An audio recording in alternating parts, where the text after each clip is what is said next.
Over his last 10 starts, Jonah Tong has started to figure some things out in AAA. Are the Mets going to let this opportunity pass them by, or will they get one last look at Jonah in the big leagues this season?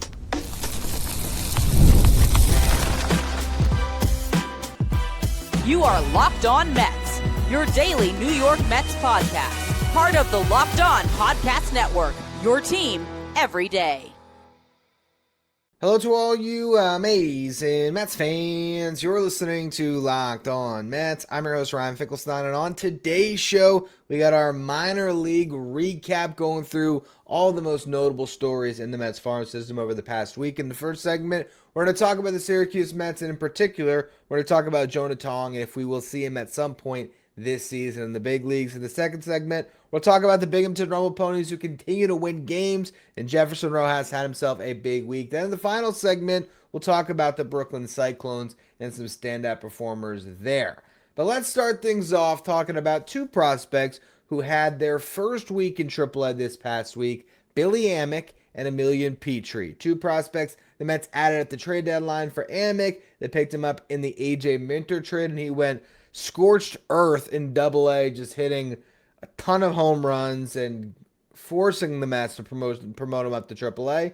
And then Emilien Pitre, who came over in the Freddie Peralta trade, and he too was scorching hot ever since coming over. A guy that's a walking 2 for 4, so the Mets wanted to see if he could do that at the Triple-A level. Now, in their first week of action, Billy Amick really struggled. He did homer, he doubled, but he went 2 for 20. So those two extra base hits were his only hits on the week, and he struck out 10 times in those 20 at-bats. Meanwhile, Pitre went 6 for 23, so he batted .261. He drew 3 walks compared to 3 strikeouts, so he got on base at a .346 clip, added a stolen base to his season total, and he hit safely in 5 of 6 games. So obviously, Pitre had the better first week. Amick did leave the yard, and he's got a chance to get to 35 home runs and over 100 runs driven in this season. So that is exciting. Hopefully he can finish things a little bit stronger than his first week in Syracuse. But this was to be expected for there to be a little bit of growing pains. This is a guy that has a lot of swing and miss in his game. So this is where you could see that get exposed a little bit, and we'll see if he can figure some things out. The hitter that had the best week in Syracuse was Ronnie Mauricio, batting .368 with a .455 on base and a .579 slug. He homered and he doubled this past week. On the pitching front, Jack Wenninger probably had the best individual start. He went 5 innings, walked 2, hit a batter, struck out 6, did not allow a hit or a run. Meanwhile, Xavier Curry had a start where he did not allow a hit, and he also had another start on top of it where he didn't allow a run. So across 2 starts this week, Curry gave up just 2 hits, 1 walk, hit a batter, and he pitched, again, 9 2/3 innings without giving up a run.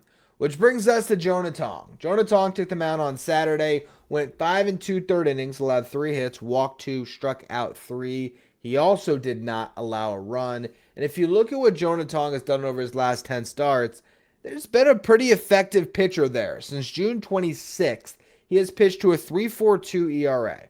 He has struck out exactly 50 batters in 50 innings pitched. Here are the issues. He's walked 25, so that walk rate is still a little high. And he's given up 12 home runs. What's crazy is he's given up 19 runs in that 50-inning stretch over the past 10 starts, but 12 home runs allowed. Jonah Tong, across his minor league career prior to this season, wasn't a lot of home runs that he gave up. In 2023, he allowed 3 home runs altogether across 21 innings pitched. 2024, across 85 innings pitched, across 113 innings pitched, split between 3 different levels, he allowed only 3 home runs. Last year, across 20 starts in Double-A and 2 starts in Triple-A, he gave up 2 home runs. This year, in 100 innings pitched in the minor leagues, he has given up 22 home runs, and he gave up 3 in the big leagues. So, actually, no, that was last year they gave 3. He gave up 1 in the big leagues this year. So 23 home runs and 110 innings pitched on the season. That's the brutal part, and the home run bug hasn't really left him. But I still, despite all of that, want to see him get his opportunity to pitch in the big leagues down the stretch. And I've laid out the case before, but for me, it's just a matter of the opportunity to see 5 big league starts of Jonah Tong down the stretch compared to seeing 5 starts from Robert Stock. Robert Stock has pitched pretty well, but he's 36 years old. Jonah Tong is 23 years old. He is supposed to be a big part of your future. He's still a top 3 prospect in your farm system. If you're really down on Jonah Tong, you might have dropped him down to your top 5, maybe even the top 10. But regardless of how far he's slid down your rankings this season, it is undeniable the talent that Jonah Tong has when he last year pitched to a 1.43 ERA in 113 and 2/3 minor leagues innings pitched. I mean, there is so much potential here. He struck out 40% of the batters that he faced last season. And even this year, despite all of his struggles, he's still striking out close to 11 batters per 9. So there is so much there for Jonah Tong. He just has to figure out the third pitch. Or maybe he ends up being a 2-pitch pitcher that is a reliever at some point in time. But you don't want to give up on this guy. And you have a chance here when the Mets are playing well and you have a lot of young pitchers on your team already in that rotation. You have a really good veteran leader in Sean Manaea who has a great relationship with Jonah Tong. And you have a chance to bring him up to work with your big league pitching coaches where you can see what Jonah Tong has. So I understand wanting to have Tong sort of earn that promotion back up to the big leagues, and I get that. But I would consider 10 starts where Tong has been pitching relatively deep into games and has had a 3.42 ERA as enough of a sample size of him surviving in AAA to earn a promotion to see what he has.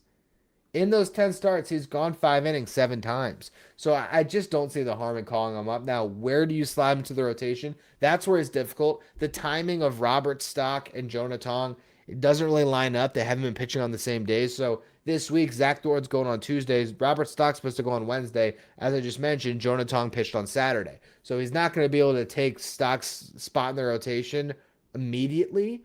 But because of the off days the Mets are going through right now, then an off day on Thursday, now another off day today on Monday, Sean Manaea can pitch on regular rest on Wednesday. And that would free up Jonah Tong to pitch on 4 days rest on Thursday if you wanted to, or Christian Scott can go on regular rest and you can slide Jonah Tong to the rotation on Friday. But the way I would look at it, if you move Sean Manaea up a day, you could have Robert Stock ready to go with Jonah Tong on Thursday.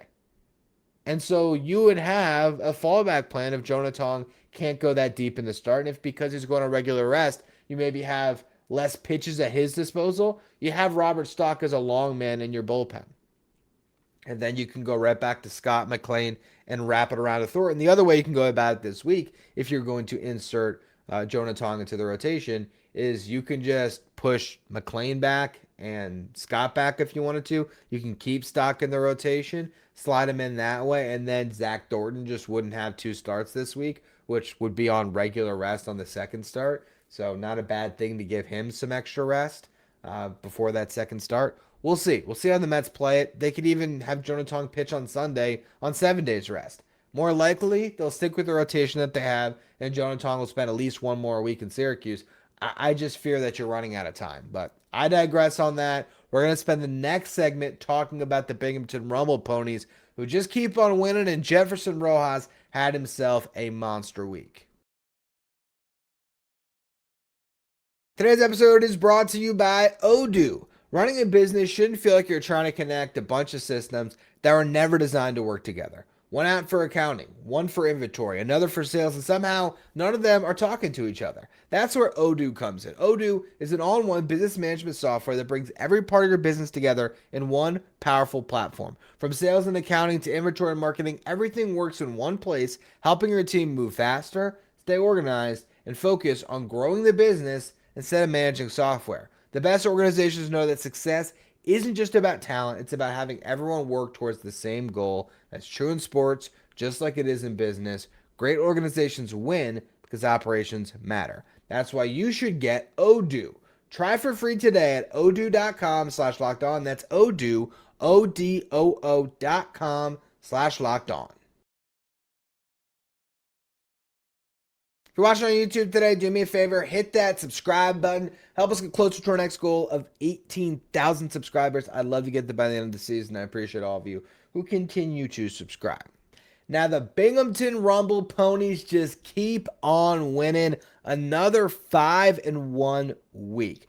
This team has been an absolute wagon since the trade deadline. They've gone 16-2. The first week out of the deadline, they swept a series. And the way minor league baseball works, you play one team the whole week. So they took all 6 games in that first week. And then they've since strung together 2 5-1 weeks. So they are dominating their competition right now. They have gone from an 11-22 record to a 27-24 record in this second half. They are now 2.5 games back of the Reading, what are they? They're the Reading Phillies?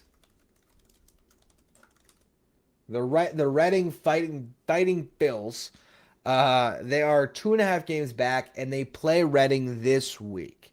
So they got it right in front of them to potentially make a playoff berth.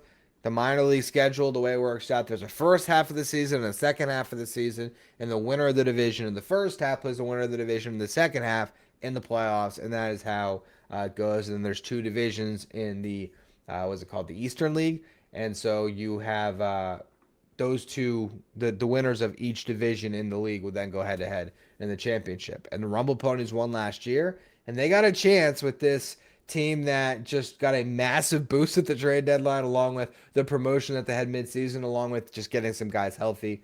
They have a chance here to make a real run at it and potentially win back-to-back titles, which will be a lot of fun. So that's the team that I'm obviously following the closest right now when it comes to actually watching some of these games. And Jefferson Rojas, he's showing why he's the top prospect in the Mets farm system now after getting traded in the Clay Holmes deal. This past week, he hit 3 home runs, drove in 8 runs, went 8 for 26.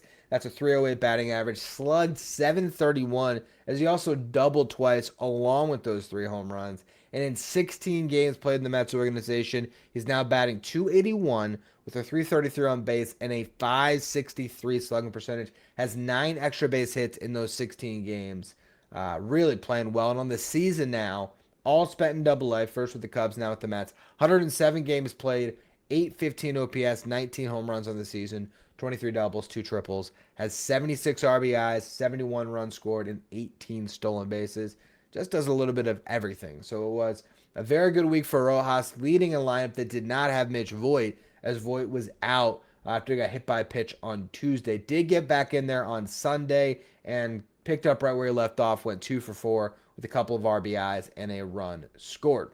Now, the other guy that had a great week in Binghamton was Corey Collins. Corey Collins started to make a little bit of a name for himself. He went 6 for 16 with 8 walks drawn, 24 plate appearances. He got on base 14 times for a .583 on base percentage. He also homered twice this week. The 24-year-old first baseman is starting to learn some right field. Part of that is just to add some versatility to his game. The other part of that is just trying to get bats in the lineup, because you now have Jacob Reimer playing a lot of first base, with Jefferson Rojas playing a lot of third base. Billy Amick was playing first base before getting promoted to AAA. So Corey Collins had to find the bats in left field, and he's swinging a good bat. He's a 6th-round pick from back in 2024, and last year he had a really tough season. I believe there were some injuries, only played 69 games, batted 168 with a 610 OPS. This year, he's hitting .243. He's getting on base at a .404 clip. That's what he does well. He walks a ton, but he's also showcasing more power. 14 home runs in the season, 3 triples, and 11 doubles in 96 games. And the power has seen an uptick since he got to Binghamton. In 28 games played in Binghamton, he has 6 of his 14 home runs. In 8 games played, or excuse me, in 68 games played in Brooklyn, he had 8 home runs. So good to see Corey Collins start to kind of make a little bit of a name for himself, and he's a big part of that team for this stretch run. Now, each of the catchers in Binghamton homered this week. Kevin Parada, Vincent Perozzo, and Chris Suero all went yard once. Marco Vargas had a pretty good week. He started off the week going 6 for 10 across his first 2 games, back-to-back 3 for 5 performances that came off the heels of a 4 for 5 game last Sunday. Then he slowed down a little bit, went 1 for 10 over the final 3 games played. Meanwhile, Jacob Reimer, a little bit of a down week, 5 for 19. All those hits were singles. So overall, though, the offense still performed very well, and again, they won 5 of 6 games. On the pitching side of things, R.J. Gordon had the start of the week. He went 6 scoreless, allowed just 4 hits, 3 walks, struck out 5. Gordon continues to really make something out of his season after a lot of struggles, really starting to figure things out. Gary Gilhill, we talked about him earlier in the week. He came over in the Freddie Peralta trade, turned in a quality start this week with a career-high 8 punch-outs. Meanwhile, on Sunday, Justin Hagenman got the start. 3 innings as he was working his way back. What was his injury? It was like a rib thing? I can't even remember. Maybe that was last year. But we haven't seen him all season. You remember him, obviously, for last year. It was fractured rib. I was right about that. Fractured rib suffered during spring training. So he's building up the pitch count. We very well could see Hagenman down the stretch. Kind of be curious, like how many days he has left on his rehab assignment. You might not think it matters too much, but with these players who are on your 40-man roster, options are at a premium. So Hagenman has been on the minor league, on the injury list, not the minor, him on the major league injury list all year on the 60-day IL. He came into the season with 2 options. The Mets can probably preserve those 2 options. He began his rehab assignment, it looks like, on the 18th of this month. Is that right? I feel like he's made more appearances than that this year. I guess not. I guess he had 1 in low A and now the second one. So that's good. That means that they can keep him in the minor leagues on a rehab assignment for 30 days, which would take him into, yeah, they're fine. They're cool on that. They can give him the minor leagues the rest of the year because they can option him after the 30-day window of his rehab assignment. As long as he spends less than 20 days in the minor leagues, which he will, they will preserve that option for next season. He'll still have 2 options going into next year, which, again, it's important because, look, this is a 40-man arm that the Mets found last year who gave them last season in 23 and 2/3 innings of 4.56 ERA. Really wasn't that bad. Some pretty quality innings there, and he pounds the strike zone. That's what you want out of a swingman. He's 29 years old, so not a bad guy to keep on your 40-man roster this offseason. So again, he pitched 3 innings, gave up 2 runs on 4 hits, no walks. Did hit a batter, and only one of those 2 runs was earned. And then Gabe Davis came on in relief. Gabe Davis is a starting pitcher. They got him back in the Huascar Brazoban trade, a trade that I was very hard on the Mets for, but considering how poorly Brazoban has pitched and how well Davis has pitched, they may make me eat my words. In this outing out of the bullpen, 4 innings, gave up 1 run on 1 hit and 2 walks, struck out 7. Across 3 outings with the Rumble Ponies, Davis has 14 strikeouts and 10 1/3 innings pitched. He's given up 5 runs, but only 3 of them have been earned. 7 hits allowed, 6 walks. So solid work for Davis, who got the win out of the bullpen. And again, the Rumble Ponies turn in a 5-1 week, and now they take on the Red and Fightin' Phils for a chance here to potentially move into first place with a big week. If they take they're 2.5 games back, so if they take the first 3 games of the series, they will move into first, and it's just a matter of winning the final 3 as well. So a 5-1 week, which is what they've been doing the last few, would absolutely get them in first place. Quick math, I couldn't tell you if a 4-2 week would maybe push them like a half a game back potentially, I think. But regardless, this is their best chance to gain ground on the Red and Fightin' Phils, and if they do so, they'll be in a good position with 2 weeks left to play after this to make the postseason. Final segment today, we're going to talk about the Brooklyn Cyclones. Aidan Smith headlined a list of some prospects that turned in a very good week of work. A big thank you to our friends at Amazon for this limited break. This back-to-school season, spend less on your kids with Amazon. We all know how crazy the back-to-school shopping experience can be. It starts with a few items on your list, and suddenly you're shopping for supplies, clothes, lunch gear, tech, about 10 other things you didn't see coming. It can add up fast. That's why finding low prices on all the things you need makes such a big difference this time of year. When the teacher supply list arrives and somehow every item feels completely reasonable on its own. But then you add everything together and you realize just how much stuff one kid needs for one school year. This is where you got to remember that with Amazon's low back to school prices, you can spend less on your kids because every dollar you don't spend on them is a dollar you haven't spent on them. Shop back to school at Amazon and spend less on your kids. Thank you for making Locked On Mets your first listen or your first watch every day, and thank you for making Locked On the #1 sports podcast network. Now, the Brooklyn Cyclones had a couple of guys to spotlight this week that made some really good starts. I believe they actually bookended the week, and the first one was Nicholas Carano, who we talked about earlier on this week. Gave up one unearned run on 5 hits and a walk, struck out 7 across 5 and 2/3 innings pitched. The 20-year-old lefty has made 3 starts in August in Brooklyn. This is after a month in July. We had an ERA well over 6. And in these 3 starts, he has yet to allow an earned run, pitching to a 0 ERA 3 starts in. On the other end of the week here, Daviel Hurtado pitched on Sunday, and he too went 5 and 2/3 innings without allowing an earned run. Gave up 1 unearned run, allowed 4 hits, walked 2, struck out 5. This is another left-handed pitcher. I believe Hurtado is 21. In 4 outings this month, he's given up 2 earned runs, has a 0.95 ERA in Brooklyn. He too struggled in July and has really figured things out this month. So good to see those left-handers continue to pitch well. Meanwhile, on the offensive side of things, the best hitter in Brooklyn this week was Jonathan Henriquez, who homered 4 times. Now, Henriquez is not a major prospect. He has 9 home runs on the season. 4 of them came this week. 636 OPS on the year, though, so not a guy that we focus on too much, but obviously a monstrous week. Meanwhile, Aidan Smith just continues to perform. This is the center fielder the Mets got back in the Freddie Peralta trade. Because he was ranked the highest on Pipeline, originally, Aidan Smith was considered the headliner of the deal.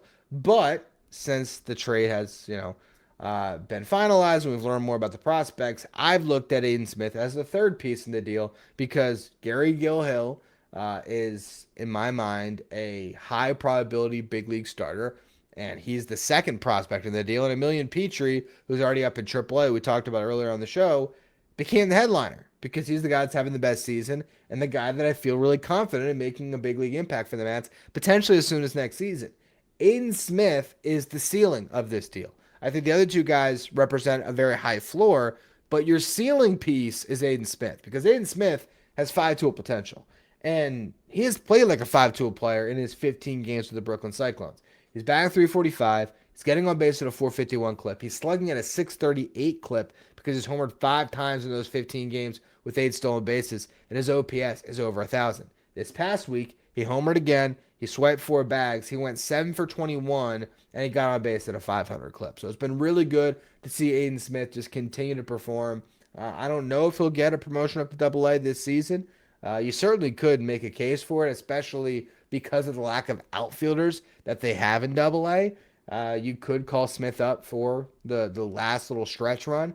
But for now, seeing him put together all these good results in Brooklyn, it might be good to just keep him where he's at because he struggled prior to coming to the Mets organization, and this is getting him back, hopefully, on that track of being a really good prospect that could be a top 10 prospect in this system in no time. So nice to see him continue to string together some good work. John Spikerman, who was another prospect the Mets got back in the deadline, he came over in the Brooks Raley trade. He had a 2 home run game this past week. Batted .294 with a 429 on base and a 706 slug. OPS of 1.135 this past week with 2 stolen bases. Since coming over, he's gotten on base at a 362 clip. He's only hitting .213 though. On this season in 45 games, got on base at a 405 clip. So what Spikerman does well is get on base and defend in center field. The question is, can he hit enough? And I don't think he's answered that question quite yet. Very short sample size. We'll see what he looks like next season. Down the stretch and then going into next season. Trey Snyder had a big week as well. Hit .381, 8 for 21, walked 3 times, got on base at a 423 clip. Hit a home run and a double, stole 2 bases. Snyder is a shortstop prospect that we're seeing play some center field this year. So he is kind of your next in the mold of, an A.J. Ewing type. Obviously has not performed up to A.J. Ewing's standard just yet, but a guy that really hit his way through St. Lucie this past year to get to Brooklyn, and he's holding his own so far. So solid week for Snyder. John Smith III also had a big week. First week for him in Brooklyn. 19th round pick this year. Was just drafted, started off in St. Lucie, spent 10 games there, and then came up to Brooklyn. He got drafted out of UCF.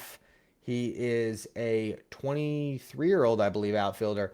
And for Smith, on the week, he batted 444 in Brooklyn across 4 games played, hit a home run. So solid work there. Had a 752 OPS in St. Lucie. Across his first 14 professional games now, he's batting 305 with a 364 on base and a 542 slugging percentage, 3 home runs, 5 doubles, 10 RBIs, 11 runs scored, 4 stolen bases. Actually got it here. He's 22-year-old outfielder.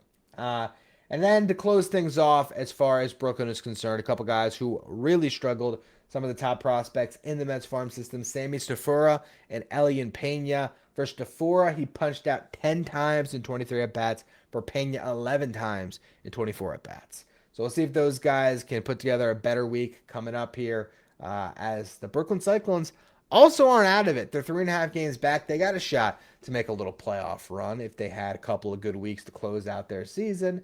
But we'll be focused on some really good prospects that are at that level. Again, some of these pitchers have started to turn it on, and you got some interesting guys in the lineup now between Spikerman and Smith that you got at the deadline, also Stafura that you got at the deadline, Pena, who you gave over $5 million to when he signed over internationally a couple years ago.